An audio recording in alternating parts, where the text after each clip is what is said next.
नाज़रीन, पाकिस्तान में एक अजीब ट्रेंड चल पड़ा है। कल तक जो लोग टीवी स्क्रीन पर खड़े होकर कहते थे हम कभी सियासत में नहीं आएंगे, इकरारुल हसन कभी भी जिंदगी में सियासत में नहीं आएगा, इंशाअल्लाह नहीं आएगा, हलफन नहीं आएगा, आज वही लोग पार्टी लॉन्च करके अवाम को लेक्चर दे रहे हैं। इंशाअल्लाह इस बरस मीनार पाकिस्तान लाहौर पर अवाम राज तहरीक पाकिस्तान की तारीख का सबसे बड़ा जलसा करेगी।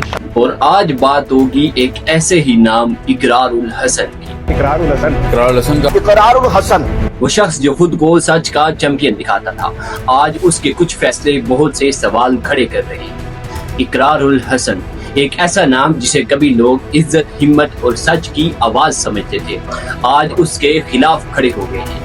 सोचिए, अगर एक आम आदमी पहले कहे मैं कभी सियासत में नहीं आऊंगा, फिर कुछ अरसे के बाद पॉलिटिकल पार्टी बना ले, तो सवाल उठता है क्या पहले झूठ बोला गया था या आज सिर्फ मजीद फेम के लिए नैरेटिव बदला गया। एस्टेब्लिशमेंट में सबसे बड़ा चोर कौन होता है? आर्मी चीफ सबसे बड़ा होता है। पिछले वाला चोर था, बिल्कुल था, और अब वाले से।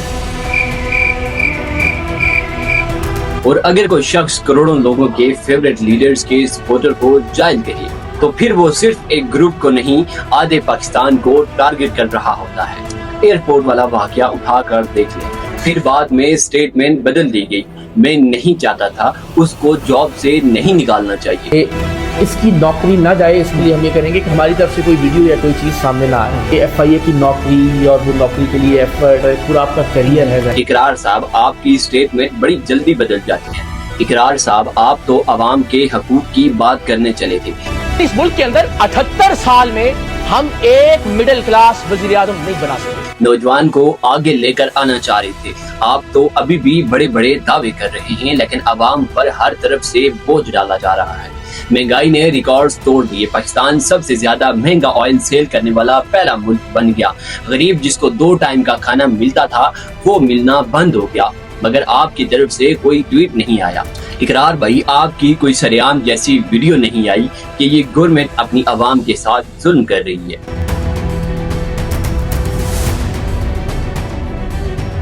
इकरार साहब, आपके बयानात में आजकल सिर्फ एक ही पॉलिटिकल लीडर्स के नाम को बार बार यूज किया जा रहा है। इमरान खान के फॉलोअर, इमरान खान साहब क्या? मेरा जाती तौर पर किसी पार्टी से कोई ताल्लुक नहीं, लेकिन इकरार साहब, जब FIA के ऑफिसर्स ने काउंटर पर अपने कोलीग से कहा इसका हाल भी जवाद अहमद जैसा होगा, तो आप बहुत गुस्से में आ गए। आप अपनी ड्यूटी नहीं कर रहे थे, आप जो छापा कर रहे थे, जिस मोहसिन नकवी के अंडर आप काम करते, इस्तीफा दे, फिर सही उठिए बनाना यार। इसका मतलब आपकी नजर में जवाद अहमद का हाल बहुत अच्छा नहीं चल रहा, क्योंकि इकरार साहब, उधर अगर आपके फेवरेट पॉलिटिकल लीडर का नाम लिया जाता या जो आपको लीड कर रहे हैं उनका नाम लिया जाता तो आपकी खुशी का कोई हाल ना होता, लेकिन जवाद अहमद का नाम लिया गया तो आपको फौरन गुस्सा आ गया। मतलब शक आपको भी है। अगर कोई आपको ये कहे कि आपका हाल जवाद अहमद जैसा होगा तो आपकी तजहीक कैसे हो गया, जिस बुनियाद के ऊपर आप भड़क उठे? क्या इतना बुरा हूं मैं? इकरार भाई, आप डिफरेंट मीडिया चैनल्स पर इंटरव्यू दे रहे हैं, लेकिन इकरार साहब, आप अक्सर उन्हीं प्लेटफॉर्म्स पर इंटरव्यू देते हैं जहां आपसे वही सवाल पूछे जाएं जो आपको सूट करें, जहां होस्ट सुनता रहे, जहां कोई अनकंफर्टेबल टॉपिक टच ना हो। तो फिर ये इंटरव्यू हुआ या इमेज मैनेजमेंट? इकरार भाई, पाकिस्तान का यूथ ऑलरेडी कंफ्यूज्ड है।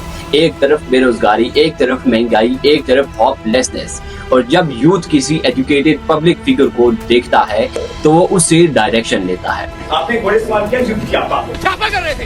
क्या युद्ध जैसा वर्ड इस्तेमाल करना एक ऐसे बाइज्जत इंडिविजुअल को देख देता है? अब यूथ भी लेकिन अगर डायरेक्शन ये हो कि कोई गरीब देखो उसके ऊपर चढ़ जाओ और शर्म नहीं आ रही कि तुम माफी मांगो इस बात के ऊपर, क्या ठीक है? तुम्हें माफी मांगनी पड़ेगी यहाँ पे। स्टेटमेंट दो, फिर बदल दो, क्रिटिसिज्म सिलेक्टिव करो, और अगर सामने कोई पावरफुल हो तो उस पर खामोश हो जाओ।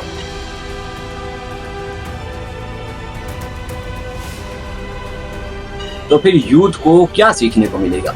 इकरारुल हसन को पाकिस्तान में लोग एक जर्नलिस्ट, एंकर और ट्रुथ स्पीकर के तौर पर जानते हैं। लोगों ने उन पर ट्रस्ट किया, क्योंकि जब मीडिया में ड्रामा था आवाम समझती थी कि शायद ये बंदा सच बोलता है, लेकिन फिर कुछ चीजें बदलना शुरू हुई। सबसे पहला सवाल ये है, जब आप ओपनली कह चुके थे कि सियासत में नहीं आना तो फिर पार्टी क्यों बनाई? क्या आवाम को उस वक्त सिर्फ तसल्ली दी जा रही थी या उस वक्त पॉपुलैरिटी कम थी और आज पॉलिटिकल मार्केट गर्म देकर एंट्री मारी? आवाम जवाब चाहती है। पाकिस्तान में एक रियलिटी है, जिस शख्स को आधी से ज्यादा पॉपुलेशन सपोर्ट करती है उसके अगेंस्ट बोलकर अटेंशन मिलती है, हेडलाइंस मिलती हैं, क्लिप्स वायरल होती है, सोशल मीडिया पर रीच मिलती है। तो सवाल उठता है, क्या क्रिटिसिज्म प्रिंसिपल पर था या पब्लिसिटी प्लान था? अगर किसी पार्टी के लीडर को करोड़ों लोग सपोर्ट करते हैं और आप उन सपोर्टर्स को जाहिल कहते हैं, बकरियों का रिवर कहते हैं, तो फिर आप असल में किसको इंसल्ट कर रहे हैं? एक आदमी को या पूरी आवाम को? पाकिस्तान का मजदूर, स्टूडेंट, यूथ, ओवरसीज पाकिस्तानी सब अपनी सोच से वोट देते हैं। उनसे इख्तलाफ किया जा सकता है, लेकिन उनको जाहिल कहना या बकरियों का रिवर कहना ये एरोगेंस नहीं तो और क्या है? जब जर्नलिस्ट न्यूट्रल न रहे और खुद पॉलिटिकल एम्बिशंस दिखाने लगे तो फिर पब्लिक कंफ्यूज होती है। स्क्रीन पर जो एनालिसिस दिया गया वो जर्नलिज्म था या फ्यूचर पॉलिटिक्स की इन्वेस्टमेंट? नाज़रीन, मसला किसी एक नाम का नहीं, मसला डबल स्टैंडर्ड्स का है। अगर आम आदमी अपना बयान बदले तो उसे झूठा कहा जाता है, लेकिन जब सेलिब्रिटी अपना बयान बदले तो उसे स्ट्रेटजी कहा जाता है। आज सवाल सिर्फ इकरारुल हसन से है, आप सच बोल रहे थे तब या अब? अगर वीडियो पसंद आए तो शेयर करें, क्योंकि सच जब सवाल बनकर उठता है तब इस सिस्टम हिल जाता है।